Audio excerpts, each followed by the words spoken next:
प्यारे बच्चों नमस्कार। आप सभी का मेरे यूट्यूब चैनल स्वास्थ्य क्लासेज में स्वागत है। प्यारे बच्चों, इस वीडियो में हम लोग सातवाहन वंश के महत्वपूर्ण प्रश्नों को सॉल्व करेंगे जो आने वाली सभी परीक्षाओं के लिए महत्वपूर्ण साबित होंगे।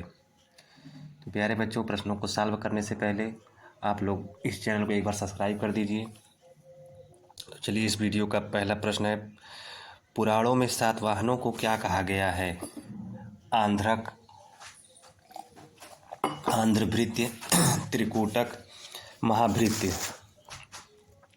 पुराणों में सातवाहनों को क्या कहा गया है? इस प्रश्न का उत्तर है विकल्प बी, आंध्रभृत्य। आंध्रभृत्य, पुराणों में सातवाहनों को आंध्रभृत्य कहा गया है। प्रश्न नंबर 2, पुराणों में सातवाहन वंश के कितने राजाओं का उल्लेख मिलता है? 10, 18, 30 या 40? पुराणों में सातवाहन वंश के 30 राजाओं का उल्लेख मिलता है। विकल्प सी, 30। पुराणों में सातवाहन वंश के 30 राजाओं का उल्लेख मिलता है।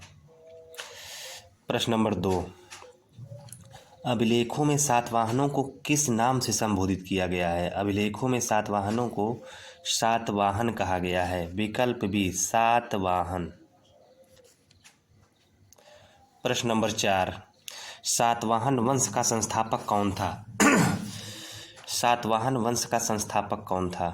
सातकर्णी प्रथम, शालिवाहन, सिमुक या हाल? इस प्रश्न का सही उत्तर है, प्रश्न क्या है पहले जी, सातवाहन वंश का संस्थापक कौन था? सातकर्णी प्रथम, शालिवाहन, सिमुक या हाल? इस प्रश्न का सही उत्तर है सिमुक। विकल्प सी, सातवाहन वंश का संस्थापक सिमुक था। इसको सिप्रक नाम से भी जाना जाता है। प्रश्न नंबर 5, सातवाहन वंश के शासक किस वर्ण से संबंधित थे? सातवाहन वंश के शासक किस वर्ण से संबंधित थे? क्षत्रिय, ब्राह्मण, शूद्र या वैश्य? इस प्रश्न का सही उत्तर है सातवाहन वंश के जो शासक थे वह ब्राह्मण वर्ण से संबंधित थे, यानी कि ब्राह्मण थे। प्रश्न नंबर 6, सातवाहन काल में भूमि दान का उल्लेख किस अभिलेख में मिलता है? हाथी गुम्फा अभिलेख में, नासिक अभिलेख में, नानाघाट अभिलेख में या जूनागढ़ अभिलेख में? इस प्रश्न का सही उत्तर है नानाघाट अभिलेख में। सातवाहन काल में भूमि दान का उल्लेख नागनिका के नानाघाट अभिलेख में मिलता है, नानाघाट अभिलेख में। प्रश्न नंबर 7, किस सातवाहन शासक के सिक्कों पर जलपोत का चित्र मिलता है? सातकर्णी प्रथम के, वशिष्ठी पुत्र पुलमावी के, यज्ञश्री सातकर्णी के या फिर सिमुक के? इस प्रश्न का सही उत्तर है यज्ञश्री सातकर्णी के सिक्कों पर जो है जहाज का अंकन मिलता है। प्रश्न नंबर 8, सातवाहन काल में पश्चिमी तट पर कौन सा बंदरगाह व्यापारिक दृष्टि से प्रसिद्ध था? सातवाहन काल में पश्चिमी तट पर कौन सा बंदरगाह व्यापारिक दृष्टि से प्रसिद्ध था? ताम्रलिप्ति बंदरगाह, भड़ौच बंदरगाह, सोपारा बंदरगाह या फिर कावेरीपट्टनम बंदरगाह? इस प्रश्न का सही उत्तर है विकल्प बी, भड़ौच बंदरगाह। प्रश्न नंबर 9, गोदावरी और कृष्णा नदियों के बीच में रहने वाले लोगों को क्या कहा गया है? गोदावरी और कृष्णा नदियों के बीच में रहने वाले लोगों को क्या कहा गया है? आंध्र, शक, मौर्य या इनमें से कोई नहीं? इस प्रश्न का सही उत्तर है विकल्प ए, आंध्र। गोदावरी और कृष्णा नदियों के बीच में रहने वाले लोगों को आंध्र कहा गया है। प्रश्न नंबर 10, किस पुराण से ज्ञात होता है कि सिमुक ने अंतिम कण्व शासक सुशर्मा की हत्या करके सातवाहन वंश की स्थापना की थी?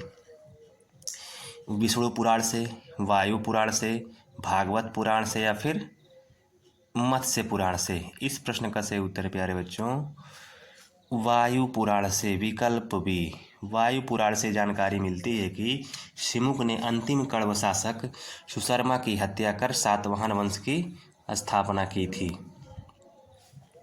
प्रश्न नंबर 11, सिमुक की राजधानी कहाँ थी? तक्षशिला, पाटलिपुत्र, प्रतिष्ठान या फिर उज्जैन? इस प्रश्न का सही विकल्प है प्रतिष्ठान। सिमुक की राजधानी प्रतिष्ठान थी। विकल्प सी, प्रतिष्ठान। सिमुक की राजधानी कहाँ थी? प्रतिष्ठान थी। प्रश्न नंबर 12, सातकर्णी प्रथम का विवाह किसके साथ हुआ था? सातकर्णी प्रथम का विवाह किसके साथ हुआ था? गौतमी बलश्री के साथ, नागनिका के साथ, मलयवती के साथ या फिर वसुंधरा के साथ? इस प्रश्न का सही उत्तर है सातकर्णी प्रथम का विवाह नागनिका के साथ हुआ था। विकल्प बी, नागनिका के साथ, विकल्प बी। प्रश्न नंबर 13, किस अभिलेख में सातकर्णी प्रथम को वीर, शूर, अप्रतिहत, दक्षिणापथपति आदि कहा गया है? नासिक अभिलेख में, हाथी गुम्फा अभिलेख में, नानाघाट अभिलेख में या फिर कन्हेरी अभिलेख में? इस प्रश्न का सही उत्तर है विकल्प सी, नानाघाट अभिलेख में, विकल्प सी, नानाघाट अभिलेख में। प्रश्न नंबर 14, सातकर्णी प्रथम ने कितने अश्वमेध यज्ञ किए थे? 1, 2, 3, 4 या 5? इस प्रश्न का सही उत्तर है सातकर्णी प्रथम ने 2 अश्वमेध यज्ञ किए थे। विकल्प बी, सातकर्णी प्रथम ने 2 अश्वमेध यज्ञ किए थे, विकल्प बी। प्रश्न नंबर 15, सातकर्णी प्रथम का समकालीन कलिंग नरेश कौन था? खारवेल, अनंतवर्मन, कार्तिकेय, नंदीवर्मन? इस प्रश्न का सही उत्तर है सातकर्णी प्रथम का समकालीन कलिंग नरेश खारवेल था। विकल्प ए, सातकर्णी प्रथम का समकालीन कलिंग का नरेश खारवेल था, जिसकी उपलब्धियों की जानकारी हाथी गुम्फा अभिलेख से मिलती है। प्रश्न number 16, Periplus of the Erythraean Sea में सातकर्णी प्रथम को किस नाम से संबोधित किया गया है? सेरगोनस, सैरगोनस, सेंटगोनस या फिर सारगनस? इस प्रश्न का सही उत्तर है Periplus of the Erythraean Sea में सातकर्णी प्रथम को सैरगोनस नाम से संबोधित किया गया है। सैरगोनस नाम से संबोधित किया गया है सातकर्णी प्रथम को, किसमें? पेरिप्लस ऑफ द एरिथ्रियन से। विकल्प प्रश्न नंबर 17, गाथा सप्तशती का रचनाकार कौन था? अश्वघोष, गुणाढ़, हाल या फिर नागार्जुन? इस प्रश्न का सही उत्तर है गाथा सप्तशती की रचना सातवाहन शासक हाल ने की थी, हाल। प्रश्न नंबर 18, गुणाढ़ और सर्ववर्मन किस शासक के दरबार में रहे? गुणाढ़ और सर्ववर्मन किस शासक के दरबार में रहे? गौतमी पुत्र के दरबार में, या सिमुक के दरबार में, हॉल के दरबार में या फिर पुलमावी के दरबार में? इस प्रश्न का सही उत्तर है गुणाढ़ और सर्ववर्मन जो थे वह सातवाहन शासक हाल के दरबार में रहते थे। विकल्प सी, हाल। प्रश्न नंबर 19, बृहत कथा की रचना किसने की? हॉल ने, कालिदास ने, गुणाढ़ ने या फिर बाणभट्ट ने? इस प्रश्न का सही उत्तर है बृहत कथा की रचना गुणाढ़ ने की थी। विकल्प सी, गुणाढ़ ने की थी। प्यारे बच्चों, एक प्रश्न और है इसी तरह का, जिसका जो है बृहत कथा मंजरी, एक पुस्तक का नाम है बृहत कथा मंजरी, उसकी रचना क्षेमेंद्र ने की थी और इस बृहत कथा की रचना गुणाढ़ ने की थी। बृहत कथा मंजरी की रचना, मंजरी, बृहत कथा मंजरी की रचना किसने की थी? क्षेमेंद्र ने। लेकिन बृहत कथा की रचना किसने की? गुणाढ़ ने। विकल्प सी। प्रश्न नंबर 20, कातंत्र नामक संस्कृत व्याकरण की रचना किसने की? सर्ववर्मन ने, अशमक ने, पाणिनि ने या फिर पतंजलि ने? कातंत्र नामक संस्कृत व्याकरण की रचना सर्ववर्मन ने की थी। सर्ववर्मन किसने की थी? सर्ववर्मन ने की थी। विकल्प ए, सर्ववर्मन ने। प्रश्न नंबर 21, किस ग्रंथ में सातकर्णी की सैन्य उपलब्धियों की जानकारी मिलती है? मिलिंद पन्नों में, लीलावती में, लीलावय में या फिर बृहत कथा में? इस प्रश्न का सही उत्तर है सातकर्णी की सैन्य उपलब्धियों की जानकारी लीलावय नामक ग्रंथ में मिलती है। विकल्प सी, लीलावय। प्रश्न नंबर 22, सातवाहन वंश का सबसे शक्तिशाली शासक कौन था? सातकर्णी प्रथम, सिमुक, गौतमी पुत्र सातकर्णी या फिर यज्ञश्री सातकर्णी। इस प्रश्न का सही उत्तर है सातवाहन वंश का सबसे शक्तिशाली शासक गौतमी पुत्र सातकर्णी को माना जाता है। विकल्प सी, गौतमी पुत्र सातकर्णी को सातवाहन वंश का सबसे शक्तिशाली शासक माना जाता है।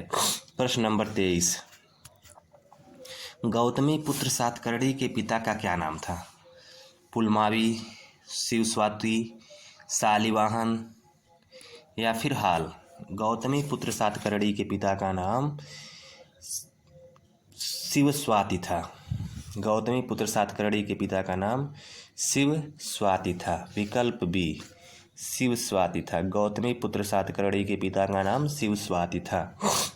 प्रश्न नंबर 24, गौतमी पुत्र सातकर्णी की माता का क्या नाम था? गौतमी पुत्र सातकर्णी की माता का क्या नाम था? नागनिका, मलयवती, गौतमी बलश्री या फिर मृदुला देवी।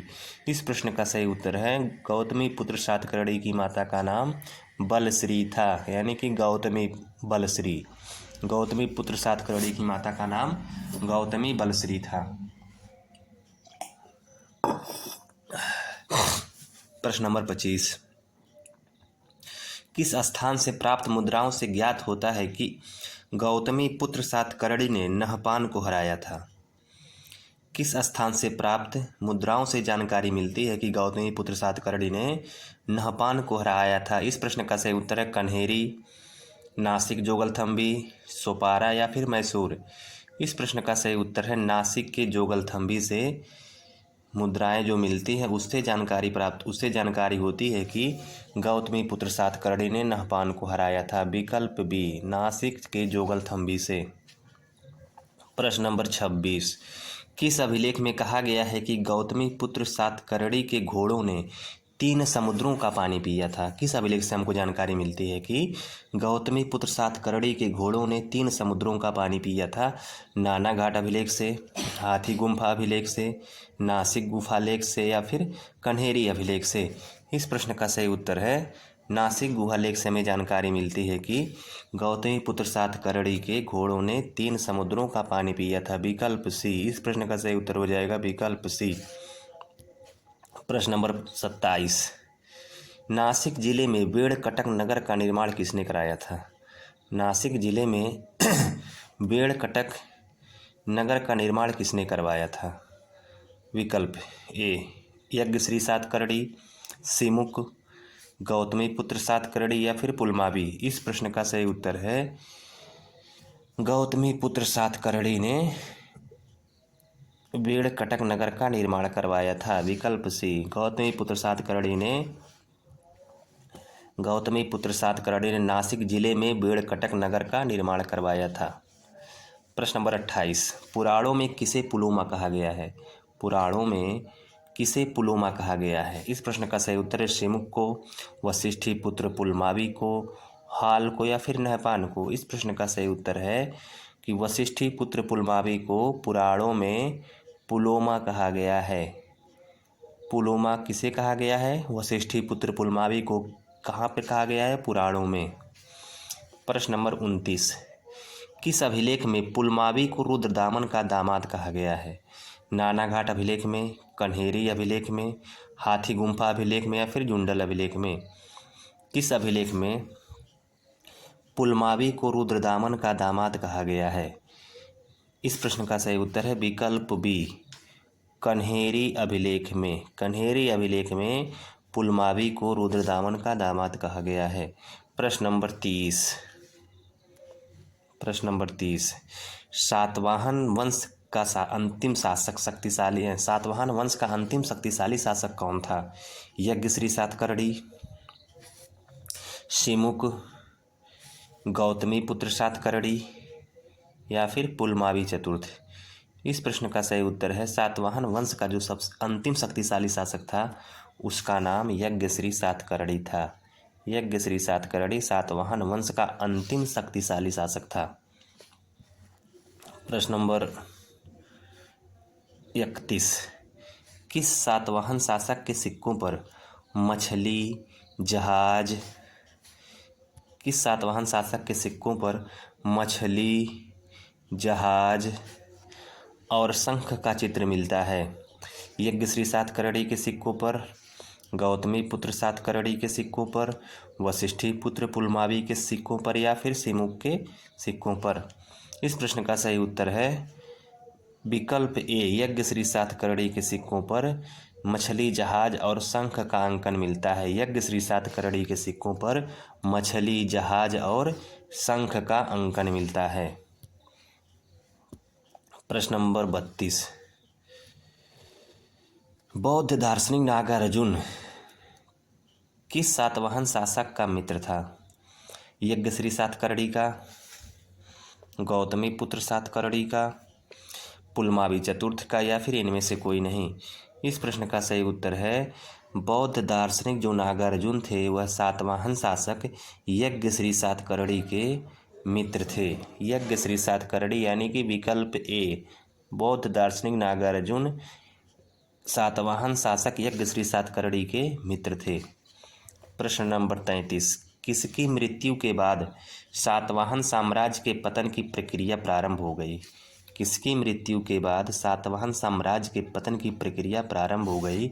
इस प्रश्न का सही उत्तर है यज्ञश्री सातकर्णी की मृत्यु के बाद जो है सातवाहन साम्राज्य के पतन की प्रक्रिया प्रारंभ हो गई, यानी कि विकल्प ए, यज्ञश्री सातकर्णी की मृत्यु के बाद सातवाहन साम्राज्य के पतन की प्रक्रिया प्रारंभ हो गई। प्रश्न नंबर 34, प्रश्न नंबर 34, ये 34 है। प्रश्न नंबर 34, प्रश्न नंबर 34, सातवाहन वंश का अंतिम शासक कौन था? यज्ञश्री सातकर्णी, पुलमावी चतुर्थ, गौतमी पुत्र सातकर्णी, या फिर सिमुक? सातवाहन वंश का अंतिम शासक जो था उसका नाम था पुलमावी चतुर्थ। पुलमावी चतुर्थ सातवाहन वंश का अंतिम शासक था। पुलमावी चतुर्थ सातवाहन वंश का अंतिम शासक था। प्रश्न नंबर 35, किस वंश के शासक अपने नाम से पहले अपनी माता का नाम लगाते थे? किस वंश के शासक अपने नाम से पहले,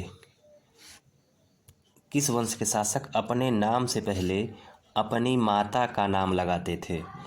मौर्य वंश के शासक, गुप्त वंश के शासक, सातवाहन वंश के शासक, या फिर कुषाण वंश के शासक?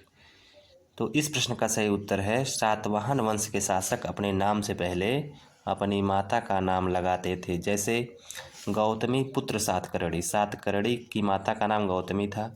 वशिष्ठी पुत्र पुलमावी, यानी कि पुलमावी की माता का नाम वशिष्ठी था। प्रश्न नंबर 36, वशिष्ठी पुत्र पुलमावी किसका पुत्र था? वशिष्ठी पुत्र पुलमावी किसका पुत्र था? गौतमी पुत्र सातकर्णी का, यज्ञश्री सातकर्णी का, सिमुक का, या फिर इनमें से कोई नहीं? इस प्रश्न का सही उत्तर है वशिष्ठी पुत्र पुलमावी गौतमी पुत्र सातकर्णी का पुत्र था। गौतमी पुत्र सातकर्णी के पुत्र का नाम पुलमावी था। उसकी पुलमावी की माता का नाम वशिष्ठी था। प्रश्न नंबर 37,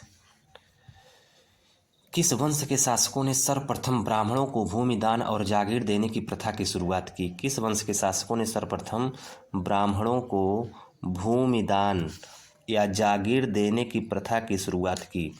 गुप्तों ने, सातवाहनों ने, मौर्यों ने, या फिर इनमें से किसी ने नहीं? इस प्रश्न का सही उत्तर है सबसे पहले ब्राह्मणों को भूमि दान या जागीर देने की प्रथा की शुरुआत सातवाहनों ने की थी, विकल्प बी। प्रश्न नंबर 38, मृच्छकटिकम का लेखक शूद्रक किस काल से संबंधित था? मृच्छकटिकम का लेखक शूद्रक, मृच्छकटिकम का लेखक शूद्रक किस काल से संबंधित था? गुप्त काल से, सातवाहन काल से, कुषाण काल से, या फिर मौर्य काल से? इस प्रश्न का सही उत्तर है मृच्छकटिकम का लेखक शूद्रक जो था वह सातवाहन काल से संबंधित था। सातवाहन काल से संबंधित था शूद्रक। प्रश्न नंबर 39, किसके अनुसार सातवाहन राज्य की सेना में 1,00,000 पैदल, 2,000 घुड़सवार तथा 1,000 हाथी थे? इस प्रश्न का सही उत्तर है प्लिनी ने बताया है कि सातवाहन राज्य की सेना में 1,00,000 पैदल सेना थी, 2,000 घुड़सवार थे तथा 1,000 हाथी थे। प्रश्न नंबर 40। सातवाहन शासक हाल की पत्नी, यह शासक है, सातवाहन शासक हाल की पत्नी मलयवती किस भाषा की विदुषी थी? संस्कृत भाषा की, प्राकृत भाषा की, कन्नड़ भाषा की या फिर तेलुगु भाषा की? इस प्रश्न का सही उत्तर है सातवाहन शासक हाल की पत्नी मलयवती संस्कृत भाषा की विदुषी थी, संस्कृत भाषा की विदुषी थी। प्रश्न नंबर 41। किस सातवाहन शासक को वर्ण व्यवस्था का रक्षक कहा जाता है? किस सातवाहन शासक को वर्ण व्यवस्था का रक्षक कहा जाता है? इस प्रश्न का सही उत्तर है गौतमी पुत्र सातकर्णी को, यज्ञश्री सातकर्णी को, वशिष्ठी पुत्र पुलमावी को, वशिष्ठी पुत्र पुलमावी को या फिर इनमें से किसी को नहीं। इस प्रश्न का सही उत्तर है वर्ण व्यवस्था का रक्षक गौतमी पुत्र सातकर्णी को कहा जाता है। गौतमी पुत्र सातकर्णी को वर्ण व्यवस्था का रक्षक कहा जाता है। प्रश्न नंबर 42। किस शासक ने अद्वितीय ब्राह्मण की उपाधि धारण की? गौतमी पुत्र सातकर्णी को ने, नहपान ने, खारवेल ने या फिर पुलमावी ने? इस प्रश्न का सही उत्तर है कि अद्वितीय ब्राह्मण की उपाधि गौतमी पुत्र सातकर्णी ने धारण की थी। विकल्प ए, गौतमी पुत्र सातकर्णी। प्रश्न नंबर 43। सातवाहनों ने सर्वाधिक मात्रा में किस धातु के सिक्के चलाए? सोना के, तांबे के, चांदी के या फिर शीशे के? इस प्रश्न का सही उत्तर है सातवाहनों ने सर्वाधिक मात्रा में शीशे के सिक्के चलाए। सातवाहनों ने सर्वाधिक मात्रा में शीशे के सिक्के चलाए। यह प्रश्न इस तरह ही बन सकता है परीक्षा में कि शीशे के सिक्के किसने चलाए, तो उत्तर क्या हो जाएगा? सातवाहनों ने। शीशे के सिक्के किसने चलाए? सातवाहनों ने। या सातवाहनों ने सर्वाधिक मात्रा में किस धातु के सिक्के चलाए, तो शीशे के। प्यारे बच्चों, यह वीडियो अगर आपको अच्छी लगी हो तो वीडियो को लाइक करें और चैनल को सब्सक्राइब करें। धन्यवाद।